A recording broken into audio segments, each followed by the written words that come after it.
Welcome to Pakistani reaction. तो कैसे हैं आप सब? उम्मीद है आप सब बढ़िया होंगे, मजे में होंगे, खुश होंगे, आबाद होंगे। मेरा नाम है मुदस्सिर, मैं हूं बशीर। सो गाइस, आज की वीडियो काफी ज्यादा मस्त किस्म की होने लगी है। तो आज हम देखने लगे हैं why do most company CEOs are Indian. क्यों ज्यादातर कंपनीज के सीईओज जो हैं वो इंडियंस होते हैं। आपने जैसा कि देखा, मतलब तकरीबन हर बड़ी कंपनी का सीईओ इंडियन हो गया। तो मतलब इसके पीछे का रीजन क्या है, मतलब आज हम गेट सेट फ्लाई फैक्ट की वीडियो में देखेंगे कि क्या रीजन है भाई इसका। तो बिना किसी देरी के देखते हैं। ओरिजिनल वीडियो का लिंक मिल जाएगा आप लोगों को डिस्क्रिप्शन में। तो हेलो फ्रेंड्स, मैं हूं गौरव और माइक्रोसॉफ्ट के सीईओ सत्य नदेला, गूगल के सुंदर पिचाई, गोडैडी के अमन पाल भूटानी, मास्टर कार्ड के अजय बांगा और इन सब के अलावा फॉर्च्यून 500 कंपनीज में से 30% सीईओज इंडियंस हैं। इतना ही नहीं, 2015 के बिजनेस स्टडीज के हिसाब से 10% of the world's high tech company के सीईओज भी इंडियंस ही है ना। ये काफी कमाल की बात। पर इससे भी कमाल की बात तो ये है कि अमेरिका में एक इंडियन की एवरेज सैलरी वहां के अमेरिकन से ज्यादा होती है। तो अब सवाल ये उठता है कि अमेरिका अपने ही देशवासियों को छोड़ एक इंडियन को $3,120 ज्यादा क्यों पे कर रहा है? क्या आपको पता था कि ग्लोबल कंपनीज अपना सीईओ बनाने के लिए हमेशा से ही ऐसे कैंडिडेट ढूंढते हैं जो रट्टा मारने में एक्सपर्ट हो और जो इंसान जुगाड़ लगा सके। आखिर एक मल्टी बिलियनर कंपनी को संभालने के लिए ऐसे कैंडिडेट्स को क्यों चूज किया जा रहा है? वेल, इसका जवाब इंटरेस्टिंग है और जानना चाहते हो तो बने रहो इस वीडियो के अंत तक। जुगाड़ तो वाकई भाई। Video titled why do most companies have Indian CEOs. अब दोस्तों, ये टॉपिक इसीलिए पॉसिबल हो पाया क्योंकि हमारे सब्सक्राइबर्स अंकित, तेजस अवस्थी, अनमोल टूटेजा, योगेंद्र, निराली शर्मा ने हमें ये सबसे यूनिक टॉपिक रेकमेंड किया। अब आप भी हमें ऐसे यूनिक और out of the box topic suggest कर सकते हो जिन पे आज तक यूट्यूब यूनिवर्स में एक भी वीडियो नहीं बना है। और आपके उसी यूनिक टॉपिक आइडिया को हम कोशिश करेंगे सबसे हटके बना के दुनिया के सामने लाने की। सो है अगर आपके पास ऐसा कोई टॉपिक तो आपको पता है, नीचे डिस्क्रिप्शन में दिया गया है लिंक, उसमें जाके रेकमेंड करना। हाँ तो एनीवे फ्रेंड्स, बात ऐसी है ना कि बात चाहे ओलंपिक्स की हो या क्रिकेट की, साइंटिस्ट हो या मिथोलॉजिस्ट की, हम इंडियंस ने अपना नाम दुनिया के कोने कोने में लिख दिया है। अब बिजनेस फील्ड को ही देख लो, फॉर्च्यून 500 कंपनीज में से 30% सीईओज इंडियंस हैं और 2015 के बिजनेस स्टडीज के हिसाब से 10% ऑफ द वर्ल्ड्स हाईटेक 2015 में थे। अब तो बट सवाल ये उठता है ना कि फॉरेन कंपनीज अपने ही लोगों को छोड़ हम इंडियंस को क्यों चुनते हैं उनके कंपनीज के सीईओ बनाने के लिए? वेल, इस सवाल के एक नहीं, दो नहीं, बल्कि बहुत सारे जवाब हैं। Like adaptability, multilinguist, humility etcetera. और इन सारे कॉन्सेप्ट्स को मैं एक एक करके आपके सामने रखता हूं ताकि आपको समझ में आए कि क्या देखकर ये सारी कंपनीज इंडियंस को बेहतर लीडर समझती है। तो शुरुआत करते हैं एडेप्टेबिलिटी से, जिसका मतलब होता है सिचुएशन, प्लेस एंड पर्पस के हिसाब से खुद की लैंग्वेज, रहन सहन और बिहेवियर को चेंज करना। अब ये सब सुनकर आपको लग रहा होगा कि हमने एडेप्टेबिलिटी तो कभी प्रैक्टिस ही नहीं की है, तो ये एक रीजन कैसे बन गया भाई? वेल, जाने अनजाने में हम बचपन से ही इस टेक्निक को अपनाते आ रहे हैं। अब आप बिल्डिंग का ही एग्जांपल ले लो। क्या बिल्डिंग में अलग अलग नेचर, रिलीजन, लैंग्वेज या रीजन के लोग नहीं रहते? रहते हैं, राइट? और वक्त के साथ साथ किस नेबर के सामने कैसे पेश आना है और कैसे उनके डे टू डे लाइफ का हिस्सा बनना है हम सीख ही लेते हैं नेचुरली। इसी प्रोसेस को एडेप्टेबिलिटी कहा जाता है। आप फेस्टिवल्स का भी एग्जांपल ले सकते हो। हम अक्सर किसी के फेस्टिवल्स का हिस्सा बनने के लिए उनके साथ एक टीम बनाते हैं, कोलैबोरेट करते हैं और फिर कोऑपरेट करते हैं to manage that event and be a part of that event.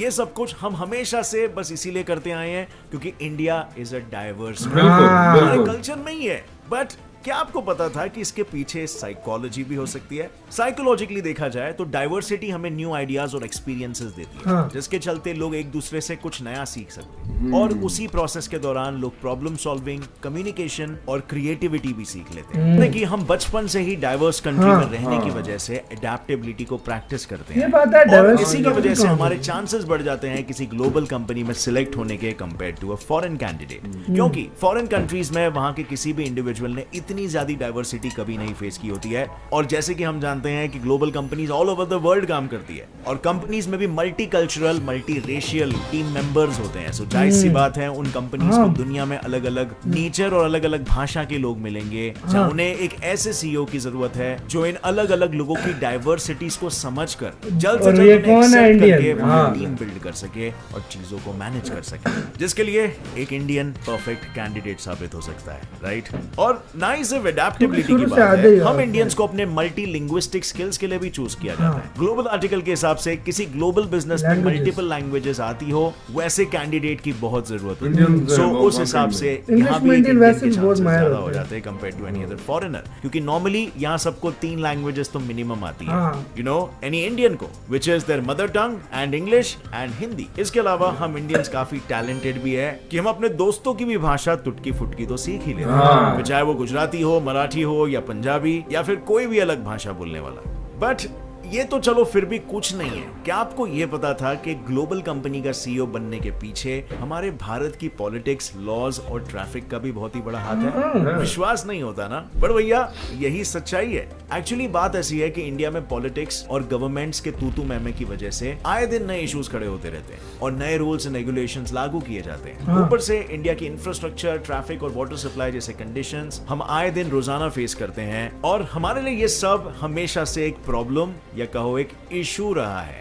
But did you know कि इन्हीं इश्यूज के चलते हम इंडियंस एडजस्ट करना and being open to more than one interpretation जैसे स्किल्स सीख चुके हैं, और इन्हीं स्किल से फॉरेनर्स अनजान है, क्योंकि उनके वहां इतने ज्यादा इश्यूज एट अ टाइम कभी नहीं खड़े होते। पर हकीकत में ये स्किल कॉर्पोरेट वर्ल्ड में काफी काम आती है। बहुत ज्यादा लोगों को मैनेज कर सकते हैं, एक साथ चल रही होती है, कॉन्स्टेंटली रियल टाइम डिसीजंस बनाने पड़ते हैं। सेकेंडली, ग्लोबल कंपनीज के सीईओज को नए नए देश जाना पड़ता है, जहाँ की पॉलिटिक्स, रूल्स एंड रेगुलेशंस के हिसाब से उनको वहां पर एक्ट भी करना होता है। सो ऐसे सारे केसेस में इंडियन को हर सिचुएशन के हिसाब से एडजस्ट होने में बहुत ही कम समय लगता है कंपैरेटिवली टू अ फॉरेनर, क्योंकि साइकोलॉजिकली इंडियंस ऑलरेडी वैसे सिचुएशंस के लिए ट्रेन हो चुके हैं बचपन से। अब आ जाती है वो बात जिसके लिए इंडियंस दुनिया भर में जाने जाते हैं। यस, रट्टा मारना और जुगाड़ लगाना। असल में हकीकत ये है कि फॉरेन कंट्रीज में एजुकेशन प्रैक्टिकल बेस्ड होता है। सो यस, वो लोग प्रोजेक्ट्स तो अच्छे से बना सकते हैं, अभी तक इंडिया में रट्टा जब बात आती है चीजों को है याद करने की, तब उन्हें भी अपनी नानी याद आ जाती है, क्योंकि वहाँ सब कुछ कैलकुलेटर और लैपटॉप के भरोसे पे ही किया। बट वही चीज इंडिया में ऑपोजिट है। यहाँ का एजुकेशन सिस्टम थियरी बेस्ड है, और आप और मैं दोनों इस बात से वाकिफ है। पर क्या आपको पता था कि उसी कंटिन्यूअस रट्टा मारने वाली टेक्निक की वजह से हमारा मेंटल पावर काफी तेज हो गया है? फॉर एग्जांपल, हम इंडियंस ने टेबल्स को इतने अच्छे से रट्टा मार लिया है कि हम बिना कैलकुलेटर के किसी भी चीज का हिसाब लगा सकते हैं, और ये चीज एक कंपनी के सीईओ को आना चाहिए, क्योंकि इसी कैलकुलेशन के हिसाब से वो इंस्टेंटली इस बात का फैसला कर सकता है कि उसकी कंपनी की मार्केट प्लेस कहाँ जा रही है, और फ्यूचर फोरसाइट देखने में भी यही टेक्निक काम आती है। और रही बात जुगाड़ की, तो हमने ऐसे ऐसे जुगाड़ लगाए हुए हैं कि दुनिया देखती ही रहे।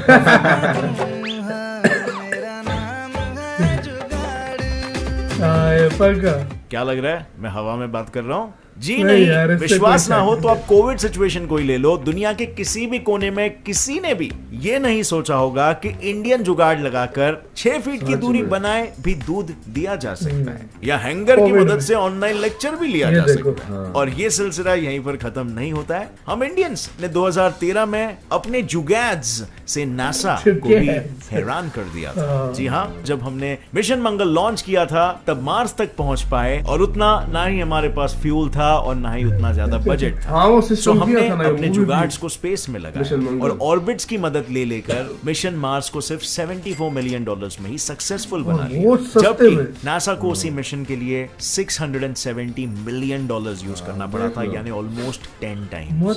अब आप खुद ही सोचो कि हम इंडियंस स्पेस में तक अपने जुगाड़ का इस्तेमाल कर सकते हैं प्रोजेक्ट को कम रुपयों में सक्सेसफुल बनाने के लिए, तो बिजनेस कौन सी खेत की मूली है, right? In fact Harvard Business Review का खुद का ये कहना है कि use jugaad to innovate faster, cheaper and better. उसी आर्टिकल में कहा गया है कि कई सारे एंटरप्रेन्योर्स और एंटरप्राइजेस जुगाड़ टेक्निक को प्रैक्टिस कर रहे हैं। बट यस, इस बात का क्लियर होना भी बहुत जरूरी है कि इंडियन सीईओज ने सिर्फ जुगाड़ ही नहीं लगाए, बट हार्ड वर्क भी उतना ही किया। और मजेदार बात तो यह है कि हमें अपने घर वाले भले ही कितना भी आलसी क्यों ना समझे, बट ग्लोबल स्टडीज के हिसाब से Indians are the most hard working employees in the world. और ये आजकल की नहीं, हमारे बचपन की आदत है। क्या आप जानते थे कि Cambridge international global education census 2018 के हिसाब से उन्होंने 10 कंट्रीज के बच्चों के सर्वे किए थे, और उनके स्टडीज के मुताबिक almost 2/3 of Indian students school के बाद एक्स्ट्रा ट्यूशन क्लासेस अटेंड करते हैं, और 72% पार्टिसिपेट करते हैं एक्स्ट्रा करिकुलर एक्टिविटीज। बट अब आप कहोगे हार्डवर्क से ज्यादा तो स्मार्ट वर्क इंपॉर्टेंट है, राइट गौरव? जो फॉरेनर्स करते हैं, तो इसमें हमारा क्या फायदा है? वेल फ्रेंड्स, यहाँ पर मैं आपको एक टेलीग्राफ इंडिया का आर्टिकल कोट करूंगा जिसका कहना है कि गोल्स को सिर्फ हार्डवर्क से ही अचीव किया जा सकता है। स्मार्ट वर्क से सिर्फ शॉर्टकट्स ही निकाले जा सकते हैं, पर गोल्स तक पहुंचा नहीं जा सकता। बस दुनिया ने इन्हीं सारी बातों को नजर में रखते हुए सत्य नदेला, अरविंद कृष्णा, विवेक संगाराम और संजय मेहरोत्रा जैसे कई सारे इंडियंस को अपने ग्लोबल हाईटेक कंपनीज के सीईओ बनाना बेस्ट समझा, क्योंकि इन कंपनीज को पता है कि इंडियंस को सिर्फ ऊपर बताई हुई चीजें ही नहीं बल्कि कंपटीशन की भी उतनी आदत होती है, और इसी के चलते यही इंडियन सीईओज फ्यूचर में कंपनी को और भी ज्यादा आगे ले जाएंगे।